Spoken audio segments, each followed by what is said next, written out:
스페셜 클래스의 김명근입니다.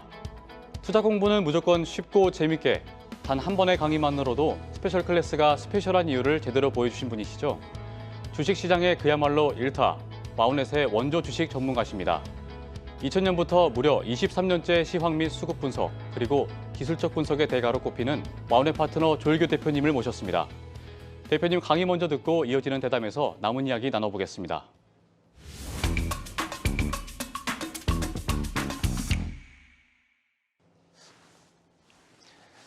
안녕하세요. TV 스페셜의 조일교입니다. 오늘 두 번째 시간인데요. 제가 첫 번째 시간 하고 나서 많은 사람들에게 굉장히 많이 얘기 들었던 게 첫 번째 시간에서 시황 부분이 되게 좋다, 되게 유익하다라는 얘기를 되게 많이 들었습니다. 그래서 오늘은 이제 앞으로 8강, 7강 남았는데요. 7강 동안 계속 그렇게 하겠지만 앞에 한 2분 정도는 주간 시황에 대한 부분들을 좀 설명드리겠습니다. 특히나 최근처럼 시황이 굉장히 중요한 시점이 됐기 때문에 아마 여러분들 들으시면 많이 도움이 될 겁니다. 첫 번째 이슈는 FOMC 회의를 잡았습니다. 아마 다들 아시겠지만 2월달 FOMC 회의 굉장히 사람들이 많이 궁금해했죠. 근데 막상 뚜껑을 열고 보니까 궁금했는데 먹을 게 별로 없었어요. 그러니까 소문난 잔치에 먹을 거 없다 싶은 얘기와 똑같은 형태죠. 그래서 두 번째는 이 FOMC 회의에서 파월 의장의 연설과 디스인플레이션이라는 두 단어가 이제 굉장히 특이했는데요. 특히 저는 이 디스인플레이션이라는 단어가 굉장히 제 머릿속에 딱 꽂히더라고요. 왜냐하면 파월 의장이 그 전까지만 하더라도 이런 표현을 쓴 적이 없어요. 근데 제가 기억하기로 15번 썼거든요. 근데 제가 그날 새벽 3시에서 4시 FOMC 의사록 발표될 때까지 막 뜬 눈으로 보내고 있었어요. 그러니까 뭐 잠은 안 자나 그러는데 너무 재밌었거든요. 근데 요거 디스인플레이션 나올 때마다 시장이 팍 올라가는 거예요. 그만큼 굉장히 민감했다는 얘기잖아요. 그래서 이 부분과 같이 한번 얘기를 좀 들어보도록 하겠습니다. 자, FOMC 의사록 내용 보면 이제는 금리 인상의 속도는 의미가 없다. 이제는. 그러니까 파월 의장도 이제 속도 중요한 거 아나요? 그러니까 예전에는 막 왜 빅스탑 그리고 75pp 얘기했던 뭐 울트라 뭐 이런 얘기도 했잖아요. 근데 이제는 그런 속도는 필요 없다는 거예요. 그러니까 안 하겠다는 거예요. 그냥 25bp씩 그냥 하더라도 하겠지 50bp 이런 거 안 하겠다는 거예요. 단 이제 금리 인상의 고점 수준이라는 건 뭐냐면 3월 달에 한 번 있고 5월 달에 한 번 있잖아요. 그러니까 2월 달로서 끝낼지 아니면 3월 달에 한 번 더 할지 5월 달까지 끌고 갈지 이제 이게 중요한 거예요.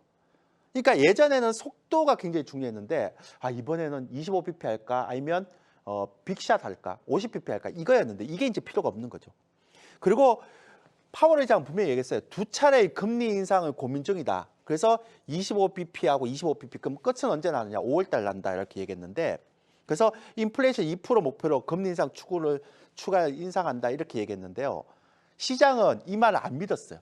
그러니까 이 말을 믿으면 시장이 올라갈 수가 없죠. 근데 에이 뭘 그렇게 얘기해. 너네 한 바퀴 못해. 이렇게 시장이 인식하기 시작한 거죠. 왜 그런가 하면 앞서 했지만 모든 지표들이 다 물가 지표들이 안 좋게 나타나거든요. 그래서 그 파월 의장 발언을 하는 날 국채 금리는 하락을 했고요. 달러 약세 돌아갔고 이건 뭐냐면 더 이상 금리 인상을 세게 못 한다라는 쪽으로 시장이 반응을 하면 금리 하락하고 달러 약세되죠. 그러니까 시장은 통화 정책을 완화 방향으로 움직였다는 거예요. 그러니까 이 얘기는 뭐냐면 시장은 더 이상 연준을 신뢰하지 않는다. 그러니까 연준과 시장은 서로 다른 생각을 하고 있다. 이렇게 시장은 받아들였다라고 보시면 됩니다. 그리고 파월 의장의 발언이 되게 중요했는데요. 노동시장은 아직도 매우 견조하다 이렇게 발언했어요. 근데 그거 발표하고 나서 불과 이틀 뒤에 엄청난 일이 벌어집니다. 이건 좀 이따 제가 설명드리고요. 그리고 임금 상승률은 높아지고 노동시장이 극도로 견조하다 이런 얘기죠. 근데 이때까지만 해도 파월 의장은 노동시장이 이틀 뒤에 노동시장이 그렇게까지 엄청난 일이 벌어질지 몰랐을 거예요. 그리고 최근의 데이터, 여기서 데이터라는 건 물가 데이터 매우 긍정적이다. 그래서 많은 근거 증거가 필요하다. 즉 무슨 얘기인가 하면 이제는 예전만큼 그렇게 강력하게 우리가 이렇게 통화 정책을 긴축을 안 해도 될 것이다라는 뉘앙스를 자꾸 풍겼죠. 그런데 대차 대조표라는 게 뭔지 알죠? 그러니까 우리가 금리 인상을 하면서 국채를 계속 이제 우리가 보통 얘기하는 이건 이제 우리가 QT 양적 그 긴축이라고 그러잖아요. 그래서 시중에 있는 돈을 계속 끌어들이는 거죠. 국채를 이용해서. 그러니까 이것도 계속 하겠다. 950억 불. 그러면 데이터로만 보면 전혀 완화된 형태가 없죠. 근데 언제부터 시작했는가 하면 여기까지는 이제 별로 안 움직이다가 갑자기 현재 디스인플레이션 진행되면서 그러니까 인플레이션이 이제는 올라가지도 않고 떨어지지도 않고 딱 그러니까 정체됐다 이 말에 시장이 팍팍팍 올라가는 거죠. 그리고 노동시장 악화가 일어나는 현상, 희생은 없을 것이다 이렇게. 그러니까 전반적으로 보면 내용장으로 보면 그렇게 완화된 형태는 아닌데 왜 시장이 그렇게 막 엄청나게 환호를 했는가 하면 디스인플레이션 때문에 그런 것도 있지만 그 전까지만 하더라도 기자들이 파월 의장한테 질문하면 파월 의장이 너 절대 금리 올릴 겁니다 이렇게 하고 막 인상도 굉장히 막 화를 내는데 이번엔 굉장히 인상도 부드러워지고요. 뭐 디스인플레이션 진행됐습니다. 뭐 데이터를 볼 겁니다. 뭐 이렇게 되게 부드럽게 얘기하니까 시장도 저 사람이 이제는 좀 여유가 생겼구나 이렇게 생각하는 것 같아요. 그리고 노동시장 아직 견조합니다. 디스인플레이션 초기 단계 또 디스인플레이션 얘기하잖아요. 그러니까 시장은 이제 얘기할 수밖에 없죠. 파월 의장이요 15번 언급했습니다. 그리고 지금부터 3월까지의 데이터가 매우 중요합니다. 어떤 데이터? 물가 데이터라든지 우리가 금리 인상을 중지해야 될 이유가 있는 데이터가 나오면 되게 중요합니다. 데이터가 좋게 나온다면 데이터에 대한 정책 내릴 것이다. 금리 인상 중지할 것이다. 이렇게 얘기하니까 뭐. 그리고 그렇다 하더라도 오버해서 타이트할 이유는 없다. 여러분들이 너무 앞서가서 금리 인상은 중지할 것이라고 얘기할 필요 없다. 이렇게 얘기한 거죠. 파월 의장 얘기는 충분히 이해돼요. 왜? 물가도 6.5% 확 떨어졌죠. 9%에서. 그러니까 생산자 물가도 확 떨어졌죠. 그리고 더 중요한 거. 주거 비용도 이렇게 막 올라갔는데 요거는 제가 1년 뒤에 그러니까 작년에 주택 가격이 많이 올라갔을 때 계약했던 거잖아요. 근데 지금 보면 계속 떨어지고 있어요. 아마 올해 3월 달부터 이제 다시 그 임대 계약을 하는 사람들은 집값이 많이 떨어졌기 때문에 임대 가격 낮은 가격에서 그러니까 계약을 하겠죠. 그럼 주거 비용도 확 떨어지겠죠. 그럼 세 개가 다 떨어지네. 그러니까 파월 의장 입장에서 보면 조금 여유가 생긴 거죠. 지난번 그 인터뷰보다는 훨씬 여유가 생긴 거죠. 그리고 또 디스인플레이션이라는 얘기를 하니까 시장이 막 환호를 하면서 막 올라갔어요. 그러니까 정신없이 올라가는 거죠. 그러니까 막 모든 신문사에서 또 모든 언론사에서 야 이제는 본격적으로 시장이 파월의 완화적인 정책에 반응을 했다 이렇게 얘기하거든요. 근데 불과 이틀 뒤에 예상치 못했던 일이 벌어집니다. 미국의 고용 지표가 발표되는데요. 어떻게 발표되는지를 한번 보세요. 이게 원래 미국의 고용 지표는 두 가지잖아요. 첫 번째는 민간에서 발표되는 ADP 민간 고용 지표가 있어요. 요거는 신뢰성이 좀 없어요. 근데 문제는 뭐냐면 얘가 12월 달에 23만 5천 했다가 1월 달에 10만 6천으로 떨어지다 보니까 사람들이 어떻게 생각하면 야 고용도 이제 줄어드는구나. 경기 침체가 본격화되는구나. 그러니까 파월 의장이 이제는 디스인플레이션이라고 얘기할 수 있는 근거가 있겠구나. 왜냐하면 경기가 침체되고 고용이 안 좋아지면 물가가 떨어지니까. 그러니까 금리 인상을 더 이상 못하겠구나라고 생각을 했는데 갑자기 미국의 정부 고용 지표가 22만 3천에서 51만 7천으로 확 올라간 거예요. 그것도 예상치가요 18만 8천밖에 안 됐는데 이게 2022년 7월 이후로 최대치가 증가되고 8개월 연속 전망치가 상회하고 있는 거죠. 놀라우잖아요. 그러니까 모든 월가 예상들 다 깨버리는 거죠. 그러면 이제 어떤 문제가 생깁니까? 이거 다시 인플레이션이 고개를 쳐드는 게 아닌가? 파월 의장이 저렇게 얘기했는데 이제 파월 의장이 다시 통화정책을 긴축으로 가는 게 아닌가라는 의문을 제시했단 말이죠. 그러니까 이거 딱 발표되고 나서 그날 나스닥도 떨어지고요. 잘 가던 기술주들도 확 떨어져 버렸어요. 금리 올라가면 기술주는 쥐약이니까. 근데 실업률은 역대 최저치에 떨어져 버렸어요. 실업률 3.4 나왔는데요. 이게 1969년 이후로 최저치가 되는 거죠. 그러니까 월가에 있는 사람들이 와 이거 우리가 너무 속단한 거 아닌가? 그 페드에서 이거 보고 또 금리를 더 많이 올리는 거 아닌가? 근데 저는 그걸 본 게 아니고요. 어떤 걸 봤는가 하면 시간당 평균 임금을 봤어요. 이게 원래 예상치가 5였거든요. 근데 4.40이 딱 떨어지더라고요. 그래서 아니 고용이 18만을 예상했는데 50만으로 확 올라갔으면 그만큼 고용에 대한 부분이 많았다는 거잖아요. 그런데 왜 임금이 떨어지지? 그 제가 궁금해서 살펴봤거든요. 그런데 이거를 딱 보는 순간 제가 어떤 걸 딱 느꼈는가 하면 고용 지표에 대한 세부 항목을 딱 보면서 아, 그럴 수 있겠구나. 뭔 얘기인가 하면 레저나 접객, 교육이나 헬스, 그 다음에 이런 것들은 엄청나게 올라갔어요. 여기 전부 다 어떤 건가 하면 서비스 업종, 그 다음에 계약직, 저임금 이런 것들이 엄청나게 올라갔어요. 근데 심지어 매니팩처링이라고 얘기하는 제조업은 확 증가가 엄청 작죠. 그런데 다 빅테크 기업, 정말로 고임금을 받는 기업들은 계속 해고를 하잖아요. 고용 지표가 좋아졌는데 세부 항목을 보니까 숫자는 올라갔는데 내용이 별로 안 좋은 거예요. 그러니까 저는 어떤 생각하는가 하면 와, 이거는 고용 지표를 다 믿을 수는 없다. 그러면 우리가 파월 회장이 앞으로 봐야 되는 건 뭐냐? 임금이 떨어졌다고 이 사람이 그냥 그대로 가겠느냐? 택도면서이죠. 왜? 파월 회장이 생각하는 거는 고용 비용 지수라고 해서 미국에 나오는 요거는 뭐냐면 임금뿐만 아니라 유급휴가라든지 건강보험이라든지 사회보장비용, 교통비 이런 것들 다 포함하는 건데 요 고용 비용 지수가 지금 4개월째 떨어졌거든요. 그러니까 얘가 만약에 다음 분기 4월 달인데 얘가 딱 떨어지면 그때 파월이 아, 이제 고용이 올라가더라도 우리가 더 이상 금리 인상을 강력하게 안 해야 되겠구나라는 생각을 하게 되지만 아직은 못 하잖아요. 그러니까 시장이 다시 잘 올라갔던 게 탁 박스권에 묶여버린 거예요.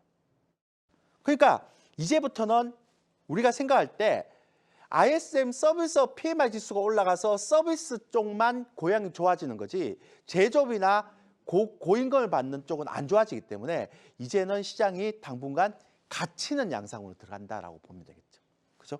그래서 파월이 굉장히 기대감 있게 탁 냈는데 고용 지표가 탁 떨어지면서 아, 이제는 좀 더 지표를 봐야 되겠구나라고 해서 시장이 딱 갇힌 형태가 됩니다. 이건 이제 종목 전략이 나중에 나옵니다. 그래서 이제 이런 형태, 여러 가지 형태, 엇갈린 형태를 보면서 주간 증시 수급을 좀 봐야 될 필요가 있습니다. 우리가 이제 앞으로 시장이 어떻게 될 것인가를 보려면 이걸 먼저 파악을 해야 되거든요. 자, 저는 너무나 놀라운 지표를 또 하나 봤습니다. 제가 지난번 1강 때 얘기했잖아요. 그때까지만 하더라도 수출 증가율이 마이너스 9.5라 그랬는데요. 요게 매월 1일 날 발표되거든요. 근데 2월 1일 날 발표됐는데 마이너스 16.6으로 떨어졌습니다. 그러니까 지난번 최저치가 마이너스 14인데 16으로 확 떨어졌습니다. 그러면 수출 증가율이 계속 떨어진다는 것은 경기가 안 좋다는 얘기잖아요. 경기가 안 좋은데 이상하네. 예전에 엄청나게 좋을 때는 외국인들이 엄청나게 팔았고 이때도 엄청나게 팔았는데 지금 계속 역사적 신고가를 딱 내고 있는데 외국인들이 계속 사네요. 예전에는 계속 팔았고 계속 팔았는데 지금은 그러니까 수출 증가율이 계속 떨어지고 있는데도 외국인들이 계속 사고 있어요. 그럼 뭔 얘기입니까? 앞서 얘기 드렸던 것처럼 고용 지표가 좋아진 것들에 대해서 우리는 시장에서는 추가적인 긴축을 하지 않을까라고 불안해하고 있지만 실제 외국인들은 연착륙, 경기에 대한 연착륙을 보고 계속 사고 있다는 얘기예요. 그러니까 우리가 그 고용지표 나오고 나서 시장에서 갑론을박이 있지만 그런 거 다 필요 없고 외국인과 기관을 수급하고 이 수출 증가율만 딱 보면 우리 미국의 고용지표에 대해서 외국인들은 어떻게 보는지 알 수가 있죠. 그러면 어떤 사람들이 이렇게 얘기하죠. 아니, 한국의 수출 증가율을 보고 글로벌 경제를 어떻게 합니까? 왜 몰라요? 한국은 전부 다 이 수출을 어디서 합니까? 미국이나 유럽이나 중국에 하고 있는데. 그러니까 한국의 수출 증가율을 본다는 건 글로벌 경기를 볼 수 있다는 얘기잖아요. 그래서 이게 굉장히 의미 있는 형태로 저는 이번 주간에 들어왔다는 얘기죠. 근데 고객의 탁금은 다시 줄어들다가 약간 증가됐는데 아직까지는 본격적으로 올라가지는 않습니다. 자, 여기서 중요한 거. 금융투자 인버스 투 엑스 수급이 있는데요. 요 인버스 투 엑스라는 건 뭐냐면 시장이 떨어지면 수익이 나는 우리 곧버스라고 얘기하죠. 근데 보세요. 작년에는요. 시장이 떨어질 때마다 그 금융투자들이 인버스를 엄청나게 샀어요. 근데 올해는 어떻습니까? 작년에 샀던 것들 다 팔고 있잖아. 이익 실현하고 있잖아요. 이렇게. 벌써 1조 5천억을 팔았어요. 자, 그러면 제가 정리할게요. 고용지표가 잘 나오고 있죠. 그리고 앞서 얘기했지만 수출 증가율 계속 떨어지고 있는데 외국인들이 17조를 사고 있죠. 그리고 금융투자 인버스 2X 하락에 배팅하는 그거는 계속 이익 실현하고 있단 말이에요. 옛날에는 하락에 배팅하는 것들 계속 사고 있는데 이제는 하락에 배팅하는 것들 계속 이익 실현하고 있죠. 자, 그러면 여러분들 어떻게 생각합니까? 이런 지표만 보더라도 이제는 경기가 헤비하게 간다. 그러니까 좀 침체가 심하다라고 생각하는 것보다는 연착륙을 보는 게 맞지 않을까요? 데이터상 시장을 보면. 예. 자, 그래서 이제 주간 증시 전망으로 제가 들어가 볼게요. 어떤 얘기를 하는지 잘 보세요. 지난번에 제가 엔터조 SM이라는 얘기했는데 너무 잘 가고 있습니다. 지금 SM 관련한 자회사들도 다 하고 있습니다. 그래서 제가 요것을 얘기를 좀 드릴게요. 시장 분석 및 업종 종목 흐름에 대한 얘기를 좀 드리면 제가 외국인들이 17조를 샀다고 했습니다. 작년 3분기부터 시작해서 2월 6일까지. 근데 너무나 재미있는 일이 벌어지고 있습니다. 시장에서. 어떤 일이 벌어지냐?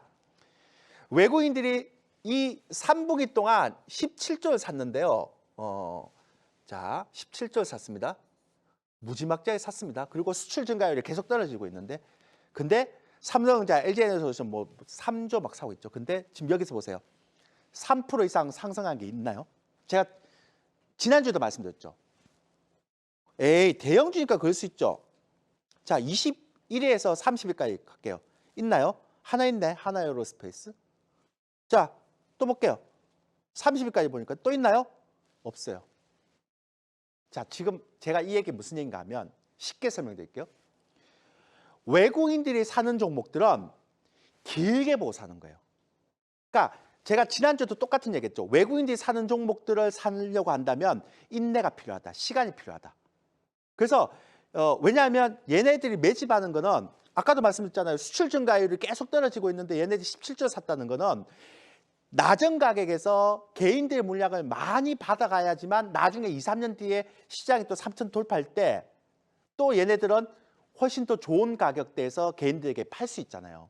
그러니까 지금 형태에서 보면 외국인들이 사는 종목들은 다 미래의 성장성이 좋았던 종목 위주로 사는 거예요.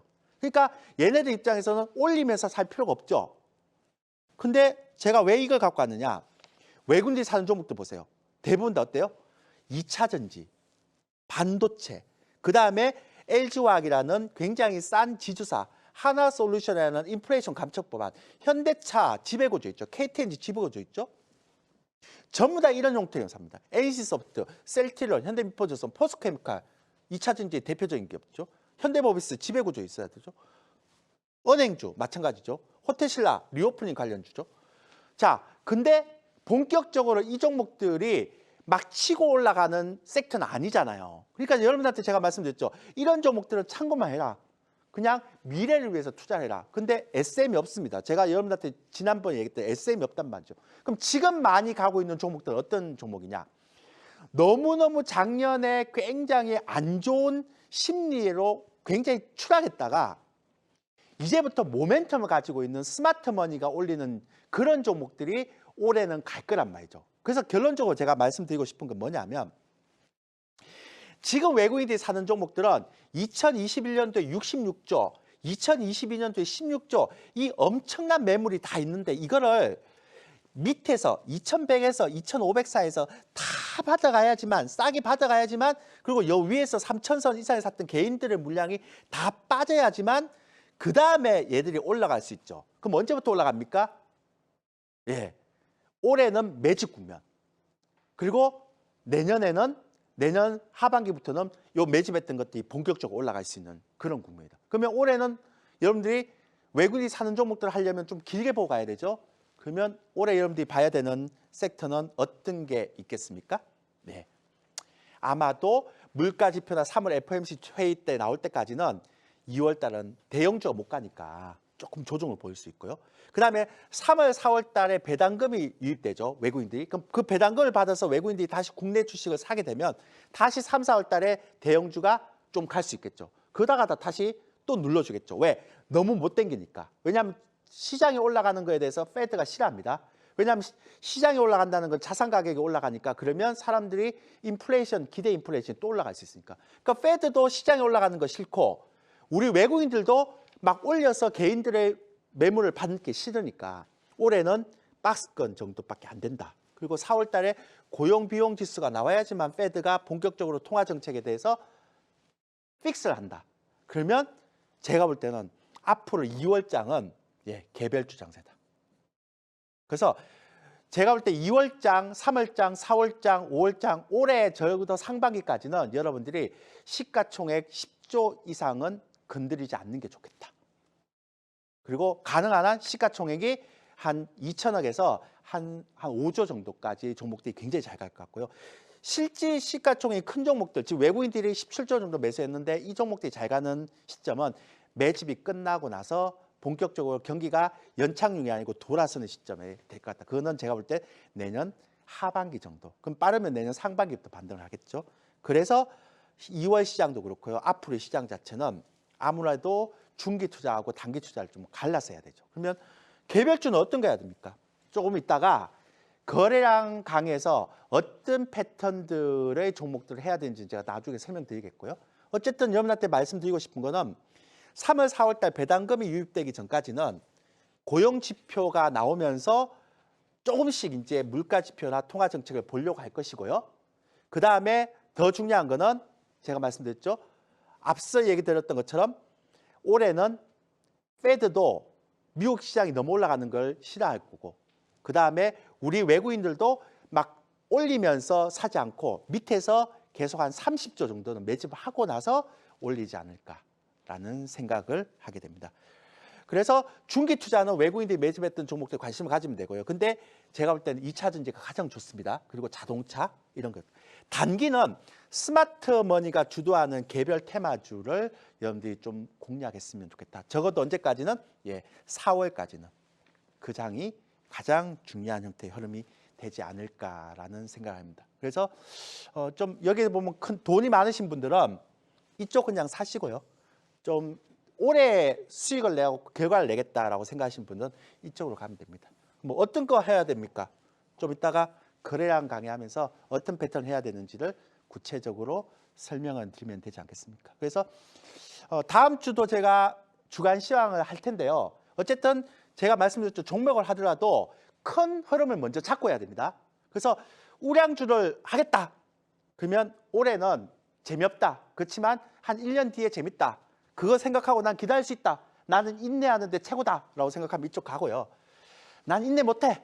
나 올해 6개월 안에 승부 봐야 돼. 이러면 절대 이쪽 가면 안 됩니다. 이쪽으로 가야 됩니다. 이해되셨죠? 예. 자, 여기까지가 제가 여러분들에게 설명드리는 주간 시장 그리고 2월 시장 전망이었습니다. 감사합니다. 안녕하세요. 조일교 스페셜의 조민재입니다.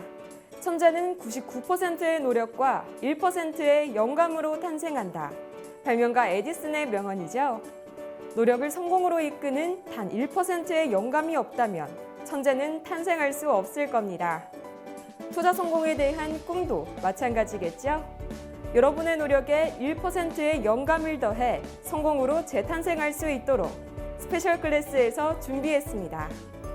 2000년부터 무려 23년째 한국경제TV와 함께하는 기술적 분석의 대가시죠. 와운의 조일교 파트너가 여러분에게 절실한 1%의 영감을 채워드립니다. 특별한 선물도 기다리고 있는데요. 지금 바로 스마트폰 카메라로 방송화면에 QR코드를 찍어보세요.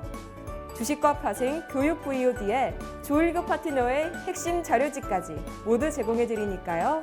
여러분의 많은 성원 바랍니다. 조일교 스페셜, 그럼 계속해서 함께 하시죠. 네, 대표님 귀한 강의 잘 들었습니다. 지난주에는 전체 커리큘럼을 소개해 주셨었는데요. 이번 주에는 또 어떤 내용들이 기다리고 있을까요, 대표님? 저는 개인적으로 기술적 분석 중에 가장 좋아하는 게 거래량이라고 생각합니다. 네. 그래서 거래량에 대한 분석법이 여러분들이 가장 중요할 것 같아서 기술적 분석에서는 그걸 제 첫 시간에 넣는데요. 두 번째 시간이네요. 그래서 오늘은 거래량의 신개념 분석법 이런 것들 신개념 분석법이요. 예, 네. 신개념 붙였는데 제가 자주 하는 거래량 분석법 그냥 가지고 보여주면 됩니다. 뭐 신개념인지 안 개념일지는 시청자분들이 판단하시면 되고. 네. 궁금해지나요? 예, 많이 궁금합니다. 네, 알겠습니다. 예, 그 거래량은 또 주식시장에서 그림자라고도 불리더라고요. 거래량을 그렇게 부른 이유가 또 있을까요, 대표님? 예를 들어 한번 보세요. 그 뭐 이평선이라든지 캔들 같은 경우는 만약에 거래가 없이 캔들이 장대 양봉이 딱 나왔다고 얘기한다면 그거는 헛수잖아요. 예, 그러니까 우리가 그거는 인정할 수도 없잖아요, 그죠? 근데 뭐든 만약에 여기서 우리가 그 세력이라고 얘기할게요. 그 세력이 됐든 주포 세력이 됐든 그 주식을 올리든 그 주식을 떨어뜨리든 뭔가 내가 많이 떨어뜨리려고 그러면 대량의 매도 세력을 내야 되고 네, 그럼 내가 그 주식 올리려면 바닥에서 이 정도에서 나는 올려야 되겠다. 뭐 큰 호재가 있어서 올려야 되겠다. 그러면 얘네들이 급하게 사야 될 거 아니에요. 그럼 사든지 급하게 팔든지 반드시 뭐가 나와야 됩니까?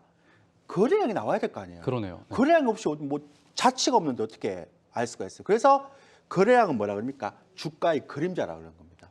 그래서 예. 뭐든지 간에 주가를 알기 위해서는 반드시 뭐 해야 됩니까? 거래량을 해야 됩니다. 그러니까 네. 캔들은 거래량 없는 캔들은 헛쓰기 때문에 의미가 없고요. 또 이평선도 완벽한 건 아니거든요.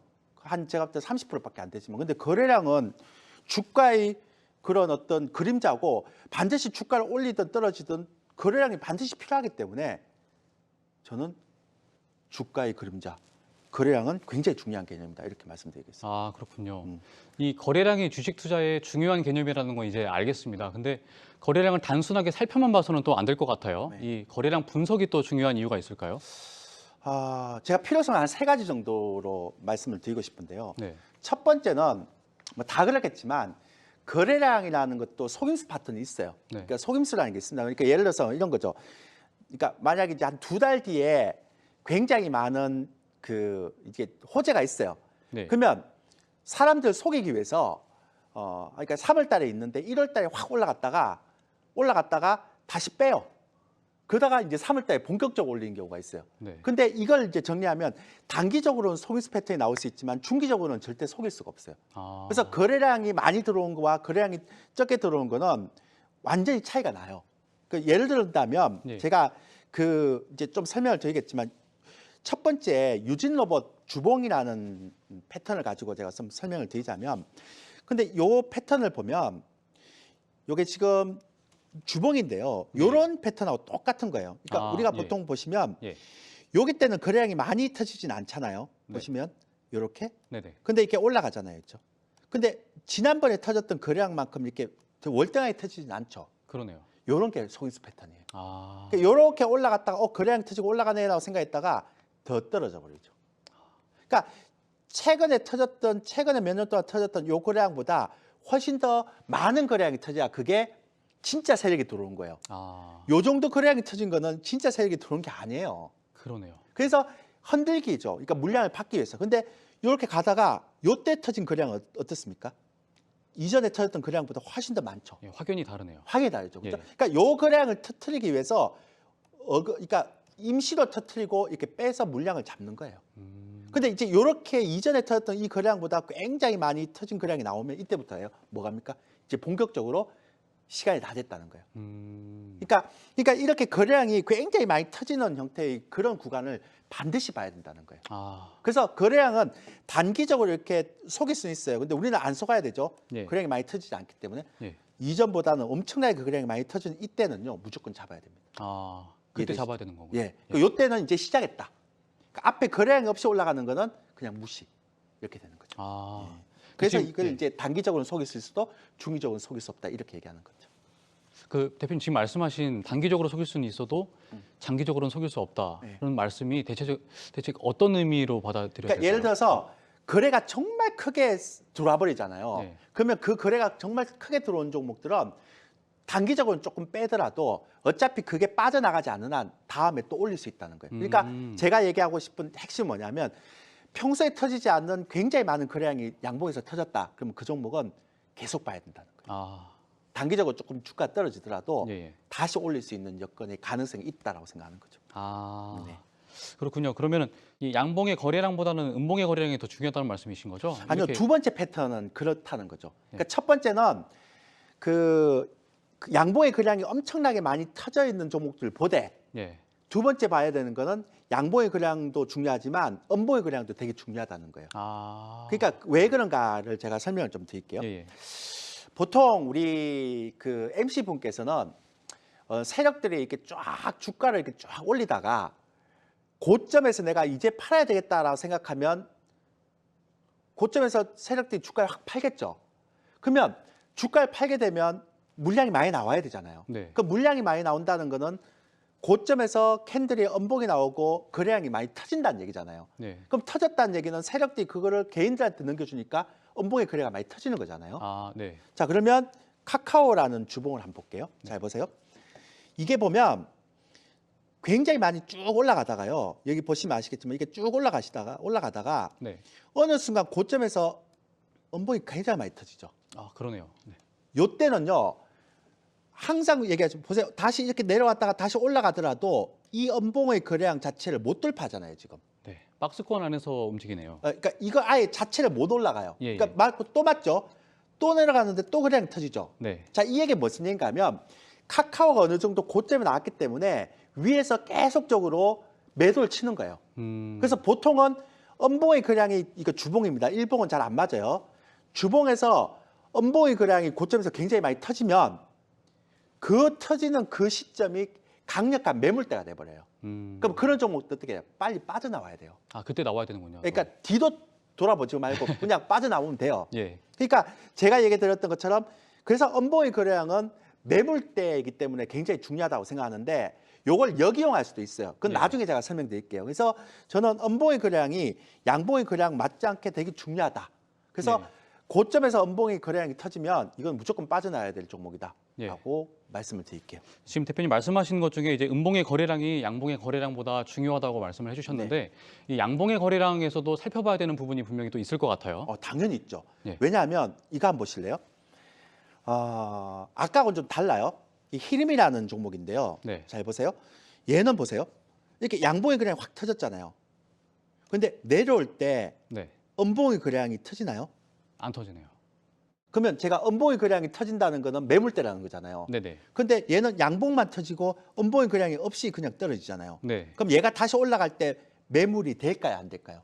음봉의 거래량이 없으니까. 안 되네요. 굉장히 편하잖아요. 네네. 그래서 아까 음봉의 거래량이 중요하다는 건 떨어질 때 음봉에서 거래량이 많이 터지는 거는 올라갈 때마다 뭐가 되죠? 매물되죠. 네. 근데 방금 얘기처럼 양봉에서 거래가 확 올라갔다가 떨어질 때 음봉에서 거래가 없잖아요. 이렇게.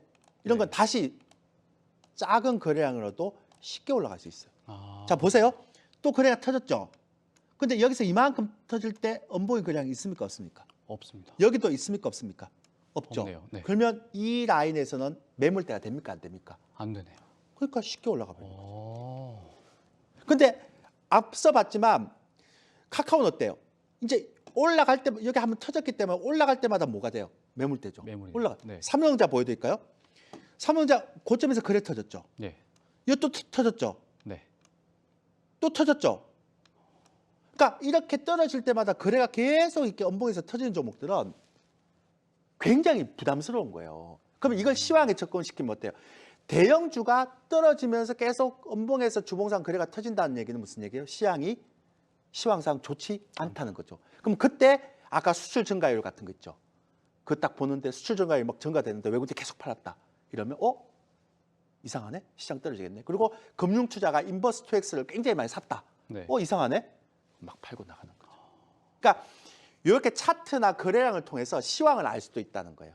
그래서 제가 이제 요건 이제 제가 단순하게 정의만 설명드리는 거고요. 차츰 가다가 이제 좀 디테일한 거 설명드리겠지만 네. 사실 오늘 준비해온 거래량 분석 기법 중에서 방송에서 공개하면 안 되는 것도 갖고 왔어요.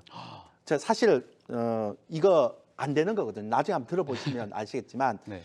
안 되는 건데 제가 이렇게 가져왔습니다. 근데 나중에 보시고 정말 좋네요라고 얘기하시면 나중에 진짜 라이브 목요일 날 9시에서 10시 30분까지 그 라이브 방송할 때 얘기를 많이 해주시고요. 에이 너무 뻔한 거네라고 얘기하면 들어와서 욕하셔도 돼요.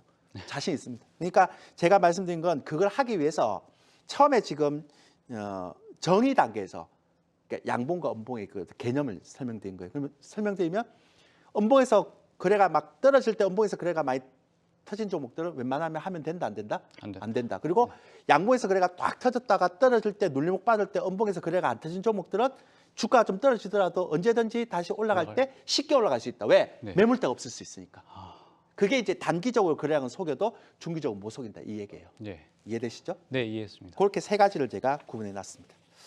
여러분 이렇게 말씀 들으시다 보면은 대표님의 투자 비법까지 이렇게 만나보실 예. 수 있으십니다. 근데 대표님 또 말씀하신 것 중에 이 거래량에는 또 일정 패턴이 또 있다고 제가 들었는데 예. 이 눈여겨봐야 되는 거래량 패턴에는 또 어떤 종류들이 또 있을까요? 제가요, 지난번 첫 번째 강의하면서 제가 캔들 같은 거 외우지 말라고 했잖아요. 네. 근데 혹시 이렇게 책을 보시는 분들도 있고 뭐 캔들 갖고 막 강의하시는 분도 있어요. 그런 분들을 제가 뭐 약간 비하거나 이런 형태는 아닙니다. 근데 저는 제가 주식을 한 30몇 년 하고 파생도 한 30년 했는데 하다 보니까요.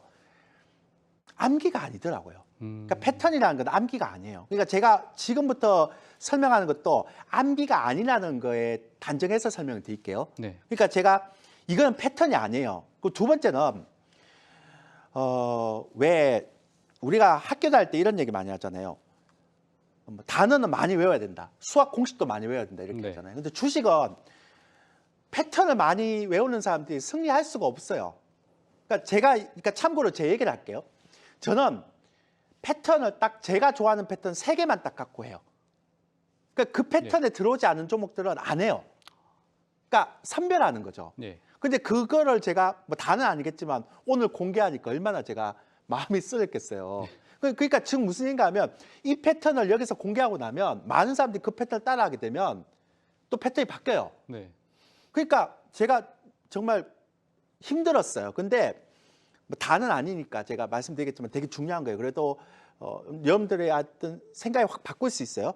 그럼 제가 주목해야 될 거래량 패턴 2가지만 좀 설명을 드릴게요. 첫 번째는 거래량이 가장 많이 터진 음봉 캔들. 아까 제가 음봉 캔들 하락하면서 네. 음봉 캔들 있으면 매물대 된다고 했잖아요. 예. 그래서 이런 거 안 좋아요. 근데 이런 게 좋은 게 있어요. 딱 2가지. 첫 번째는 오랫동안 매물 소화 과정을 거친 주식이 요 거래가 많이 터진 음봉 캔들을 돌파하는 케이스가 있어요. 네. 이게 어떤 케이스인가 하면 보세요. SM이라는 거 있는데요. 자, 지금 저랑 같이 따라갑시다. 예. 강의하다가 우리 MC께서 이해가 잘 안 되는 부분이 있으면 물어보세요. 왜냐하면 저는 MC분을 시청자라고 생각하고 지금 강의할 거예요. 네. 따라오시면 돼요. 네. 네, 자, 보세요. 일단 이거 월봉인데요. 주봉이 아니고. 근데 월봉인데 일단 여러분들이 다 필요 없고요. 거래가 가장 많이 터졌던 음봉만 딱 잡으세요. 그 캔들만. 네. 그리고 그 캔들을 딱 이렇게 표시를 딱 하세요. 이렇게. 그러면 얘가 이걸 돌파하기 전까지는 굉장히 힘들 거예요. 왜? 올라가면 매물대니까. 네. 그래서 요게 거래가 가장 많이 터졌던 음봉이니까 여기 들어오니까 또 밀리죠. 네. 들어오니까 밀리죠. 들어오니까 밀리죠. 근데 어떤 일이 벌어지니까 매직이 들어와요. 얘가 딱 요걸 딱 돌파를 딱 하죠. 그죠? 예. 그러고 나니까 어떤 일이 벌어지는가를 잘 보시면 제가 요거를 지우개를 싹 지우고 다시 보여드릴게요.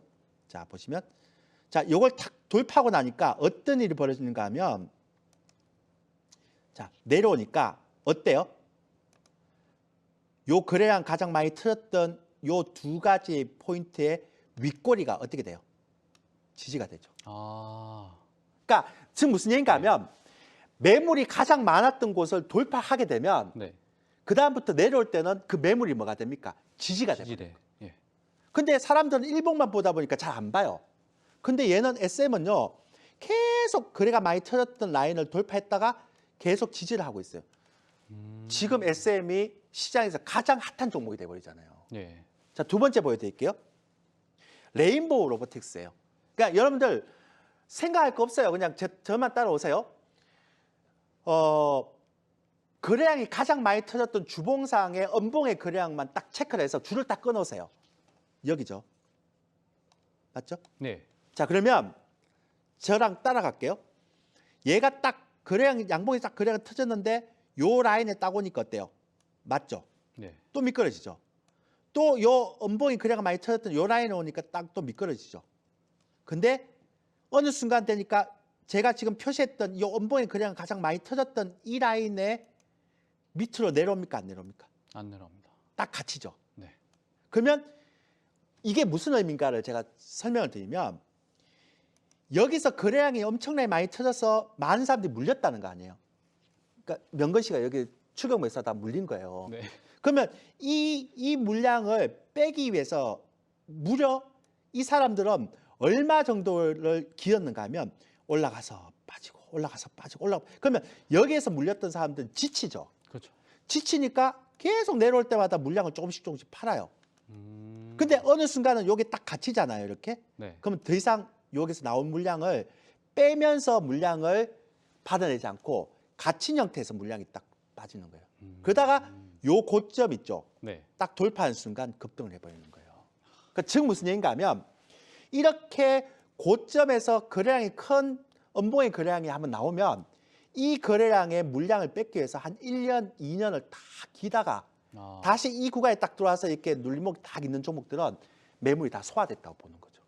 그러니까 우리가 매물이라고 생각했던 거를 역발상으로 이용하는 거예요. 네. 그러니까 이것도 마찬가지잖아요. 똑같은 케이스니까.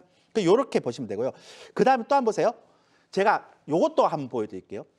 LG에너지솔루션은 요 라인에 음봉의 거래량이 있죠. 네. 돌파했습니까? 안 돌파했습니까? 돌파하려고 하다가 미끄러지고 돌파하다가 미끄러지고 그러죠. 예. 근데 똑같은 2차 전지 소재 업종인 LG 포스코 케미칼 한번 보세요. 자, 가장 거래가 많이 터는 게 요거죠. 네. 끄세요. 끄세요. 돌파했죠. 그다음에 요거 저점에서 지지받았죠. 올라갔다가 떨어지니까 어때요? 또 지지받죠. 네.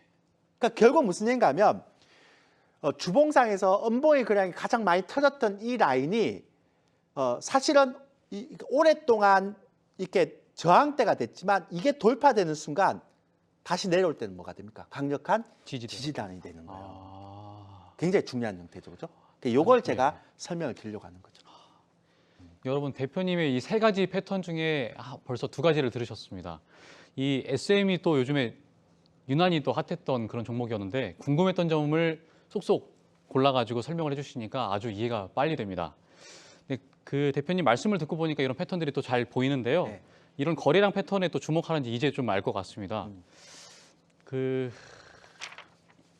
이쯤에서 제가 한 가지 또 궁금한 게 또 생겼는데 이 거래량을 보고 투자를 할 만한 또 유망 종목을 고르는 건 이제 자신이 좀 생겼어요. 예. 근데 이 매매 타이밍도 거래량을 보고 또 판단을 할 수가 있는지가 예. 궁금한데 이 매수 적기를 판단하는 기준이 또 있을까요? 있습니다. 근데 이제 아까 음봉에 대한 얘기는 했잖아요. 그러니까 네. 절대 너무 많은 패턴 암기하지 마세요. 그거 제가 제일 싫어합니다. 그러니까 여러분들이 자신 있는 거 딱 세 가지만 하세요. 그래도 머리 아픈데 뭐 이렇게 어떤 보니까 뭐 수익 나는 패턴 30가지. 그 제가 이거 30가지 외울 바에 차라리 세 가지만 딱 하고 넘어와. 여러분들 키움 증권 수익률 때 우승하는 사람도 있잖아요. 네. 매매 기법이 몇 가지인지 아세요? 딱 두 가지밖에 없어요. 그러니까 정말 고수들일수록 단순해야 돼요. 매매 기법은. 자, 보세요. 첫 번째 아까 제가 말씀드렸잖아요. 네. 포스코 케미칼처럼 가장 거래량이 많이 터졌던 음봉의 거래량을 딱 돌파할 때, 그리고 그 사이에 들어올 때 요때 매수가 타이밍이 들어오는 거예요. 그러니까 일단 이렇게 해놓고 관리가 안 되면 팔아버리면 돼요. 그죠? 그 첫 번째 케이스가 그거예요. 아까 제가 음봉에 얘기했던 거죠. 타이밍 묻고 싶어 했던 거잖아요.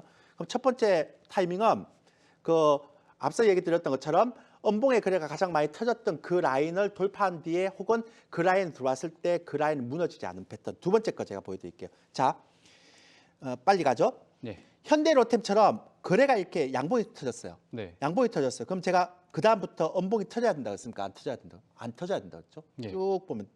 근데 잘 보세요. 어느 수점인가 하면 요 양봉의 거래가 터졌을 때 얘가 더 많이 터졌어요. 뒤에 게 더 많이 터졌어요. 얘가 더 많이 터졌잖아요. 네네. 얘가 더 많이 터졌던 요 양봉의 저점과 요 양봉 거래 두 번째 많이 터졌던 요 양봉과 중복되는 라인을 선을 딱 끄세요. 그리고 그 라인을 안 깨지면 예. 그때가 지지 라인이 되는 거예요. 네. 그럼 이거는 아까는 음봉의 얘기였고 이거는 양봉의 얘기였죠. 예. 양봉이 거래가 많이 터졌던 양걸 딱 깨서 거래가 가장 많이 터졌던 양봉의 저점과 두 번째 거래가 많이 터졌던 양봉을 연결시켜갖고 중복되는 선을 딱 그리면 돼요. 단 눌림목 받을 때 음봉이 없어야 되는 케이스. 네. 그러니까 요게 이제 두 가지 페이스예요. 아까 또 보시면 레인보우 로보틱스 마찬가지예요. 자, 요게 음봉이 크게 터졌잖아요. 여기서 안 떨어지죠. 만약에 여기서 이 밑으로 내려가 버리잖아요. 주봉상. 예. 그럼 팔아야 돼요. 아, 그때 나와야 되는군요. 왜냐하면 정답이 없잖아요. 예. 그러니까 무조건 정답이 이런 패턴은 무조건 간다라고 생각하면 안 돼요. 떨어질 수 있는 부분이 있으니까요. 네. 그래서 제가 말씀드렸던 부분이고요. 마지막 패턴에 제가 이렇게 좀 설명을 좀 드리려고 했던 부분들이 있는데 우량주는 타이밍은 딱 두 가지만 하면 돼요. 음봉, 양봉. 그래서 양봉은 거래 가장 많이 터졌던 거, 두 번째 터졌던 거 딱 중복되는 선. 음봉은 거래가 가장 많이 터졌던 거 돌파해서 혹은 거기에 박스권에 갇혀 있는 형태. 두 가지만 하면 저는 크게 안 해도 되지 않을까 그런 생각을 하게 됩니다. 예, 대표님 오늘 이렇게 패턴에 대해서도 귀한 말씀을 많이 해주셨는데 이 섹터별로도 또 여쭤봐야 되는데 네. 지금 시간이 많이 부족해서 이 거래량 분석에 대한 그 총정리에 대해서 한마디만 더 해주신다고 하시면은 또 어떤 말씀도 해주실 수 있을까요? 뭐 시간이 없기 때문에 제가 세력주에 대한 패턴 하나만 설명드리고 끝낼게요. 예. 요건 이제 세 번째인데 이거 딱 세 개만 기억하세요. 자 보세요. 거래가 금량이라는 종목인데요. 예. 요것만 설명하고 끝낼게요. 자 다음 주에 또 하면 되잖아요. 뭐 시간 부족하면. 아, 맞습니다. 그러니까 우리가 뭐 시간 부족하다고 얘기할 필요 없어요. 다음 주도 하면 됩니다. 자 보세요. 거래가 막 터지죠. 근데 이렇게 막 거래가 터졌잖아요. 그러면 여기는 밴드가 너무 크잖아요. 네. 그러면 어느 시점에 살지 모르잖아요. 뭐 네. 40% 올라가면 손절 라인 잡을 수가 없잖아. 그럼 두 번째 보세요. 상대적으로 작은 눌림목이 나오죠. 네. 그러면 요 눌림목을 손절로 잡고 사면 돼요. 그 요거 무너지는 경우는 잘 없어요. 거래량이 엄청나게 많이 터지는 종목들. 그래서 요걸 요 두 번째 눌림목이 딱 나오면 그 눌림목의 저점이 깨지지 않는 선에서 매수를 딱 해서 깨지면 날리고 안 깨지면 끝까지 가져가고. 이것도 생각보다 세력주에서는 굉장히 좋아요. 왜? 한 5종목 해서 4종목 손절하고요. 한 종목만 해도 수익률이 크잖아요. 그렇죠. 그럼 다 복구가 되는 거예요. 와, 그러니까 그렇군요. 확률의 게임이 아니라 네. 그냥 수익률의 게임으로 접근하면 되는 거예요. 확률의 게임이 아니라 수익률의 게임이다. 다음 주에 시간 좀 나오면 요 테마주 세력주 거래량 좀 더 설명드릴게요. 네. 그럼 되지 않겠습니까? 예, 좋습니다. 예. 예, 오늘 거래량 분석에 대해서 총정리를 해주셨는데요. 이 방송에서 시간 관계상 또 말씀하시지 못하신 게 또 많고 또 지금 이 시간에서 말씀하시지 못했던 그런 이야기들이 또 들어볼 수 있는 시간이 또 준비가 돼 있다고요. 방금 이렇게 패턴만 쭉 보면 이해가 안 되잖아요. 네. 그러면 매주 목요일 날 저녁 9시에서 10시 30분까지 와우넷 사이트에 들어오셔서 제가 무방을 할 거니까 들어오시면 물어보시면 돼요. 그럼 거기서 제가 설명드릴게요. 예, 1시간 40분도 하니까 괜찮아요. 네, 대표님께서 말씀해 주신 것처럼 이 방송에서 말 못하는 종목 이야기 온라인 방송이 매주 목요일 오후 9시부터 와우넷 홈페이지에서 조율교를 검색하시면 만나볼 수 있으십니다. 와우넷 원조 파트너 조율교 대표님과 함께 하셔서 이 스페셜 클래스를 뛰어넘는 더 스페셜한 보충 수업 꼭 한번 경험해 보시길 바랍니다. 네, 대표님 오늘도 귀한 시간 내주셔서 감사드립니다. 감사합니다. 네, 조율교 스페셜